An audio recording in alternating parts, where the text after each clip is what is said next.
Hello guys, welcome to AK education hub. आज हम class 11th physics का topic principle of conservation of linear momentum discuss करेंगे।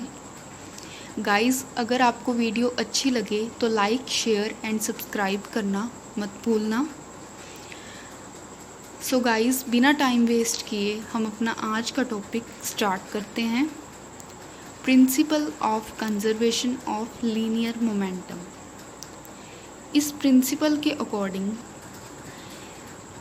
जो bodies का linear momentum है वो कंजर्व रहेगा जब तक उन बॉडीज़ पर बाहर से कोई फोर्स अप्लाई ना किया जाए। मीन्स जो इनिशियल मोमेंटम है बॉडीज़ का वो फाइनल मोमेंटम के इक्वल होगा जब तक उन बॉडीज़ पर कोई एक्सटर्नल फोर्स अप्लाई ना किया जाए। गाइस, इसे हम स्टेटमेंट से क्लियर करते हैं।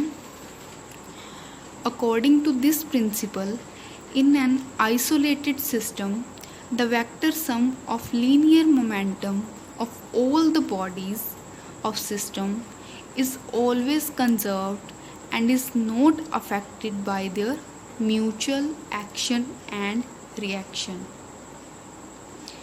अब इस स्टेटमेंट में एक टर्म यूज़ हुई है आइसोलेटेड सिस्टम। आइसोलेटेड सिस्टम वो सिस्टम है जिसमें बॉडीज़ पर बाहर से कोई भी फोर्स ना अप्लाई हो रहा हो।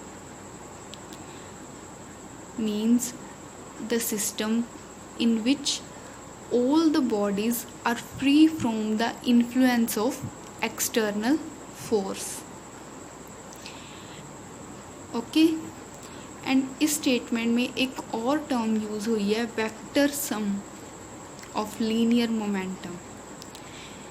Vector sum means the term with their science. Okay, इस स्टेटमेंट को हम एक एग्ज़ाम्पल के साथ क्लियर करते हैं। हम मान लेते हैं दो bodies, body A and body B का एक सिस्टम है। बॉडी ए का मास m1 है एंड बॉडी बी का मास m2 है। Body A and body B दोनों ऑपोजिट डायरेक्शन में मूव कर रही हैं। दैट इज़ बॉडी ए इस डायरेक्शन में मूव कर रही है with velocity u1 and body B इस डायरेक्शन में मूव कर रही है विद वेलोसिटी u2। एक पॉइंट पे आकर दोनों बॉडीज़ आपस में टकराती हैं। That is body A and body B कुछ टाइम के लिए कोलाइड करती हैं। तो आफ्टर कोलिजन दोनों बॉडीज़ की जो वेलोसिटी है वो चेंज हो जाएगी। हम मान लेते हैं आफ्टर कोलिजन जो बॉडी ए है उसकी वेलोसिटी v1 हो गई एंड जो बॉडी बी है उसकी वेलोसिटी v2 हो गई। अगर दोनों बॉडीज़ की वेलोसिटीज़ चेंज हुई हैं तो ऑब्वियसली इनका लीनियर मोमेंटम भी चेंज होगा। मान लेते हैं जो इनिशियल लीनियर मोमेंटम है बॉडी ए का, मींस जो कोलिजन के पहले लीनियर मोमेंटम है बॉडी ए का, वो है पी ए एंड जो बॉडी बी है उसका इनिशियल लीनियर मोमेंटम है पी बी। आफ्टर कोलिजन जो इन दोनों बॉडीज़ का लीनियर मोमेंटम है वो है P A dash and P B dash respectively before collision, and this is the linear momentum after collision।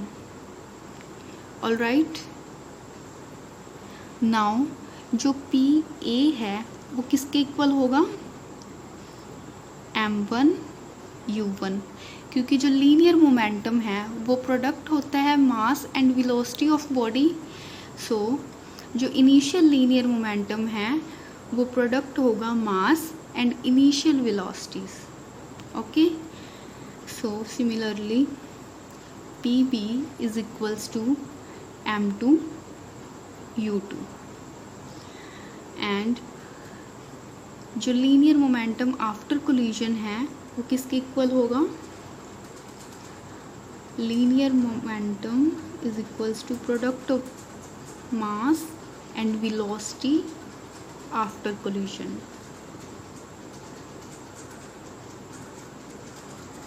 हम मान लेते हैं दोनों बॉडीज़ डेल्टा टी टाइम के लिए कोलाइड करती हैं। सो जब बॉडीज़ कोलाइड करेंगी तो कुछ ना कुछ फोर्सेस एक दूसरे के ऊपर एक्सर्ट करेंगी। सो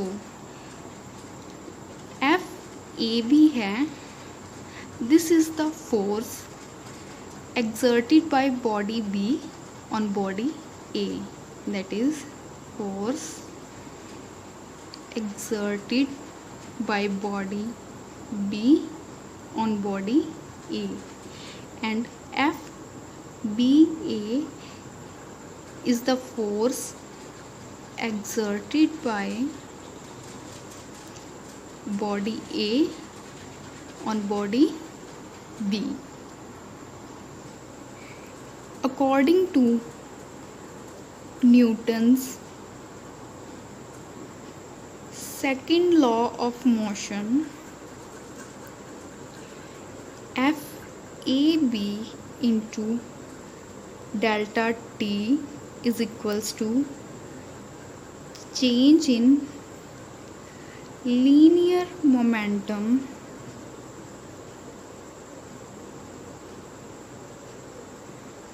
of body A, and FBA into delta T is equal to change in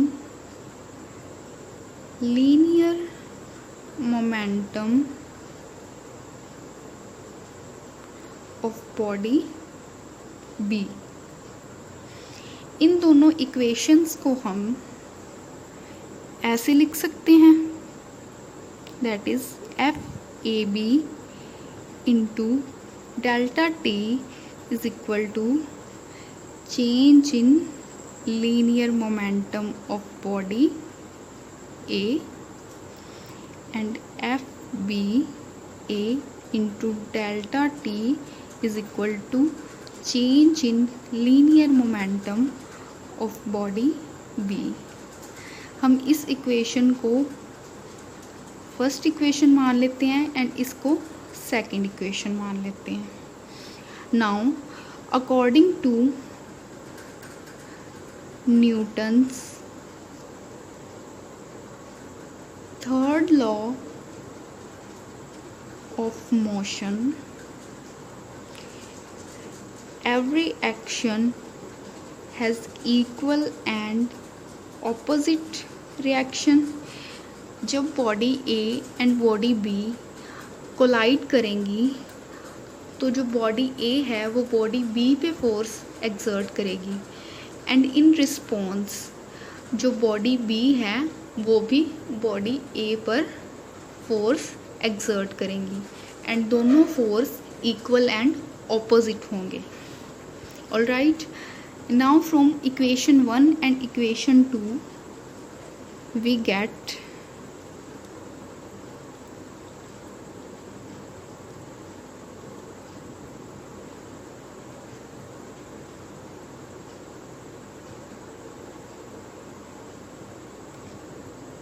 on rearranging the terms,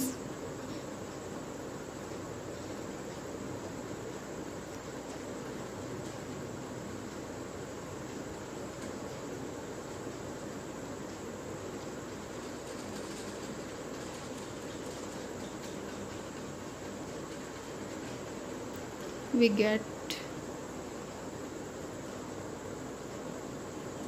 this,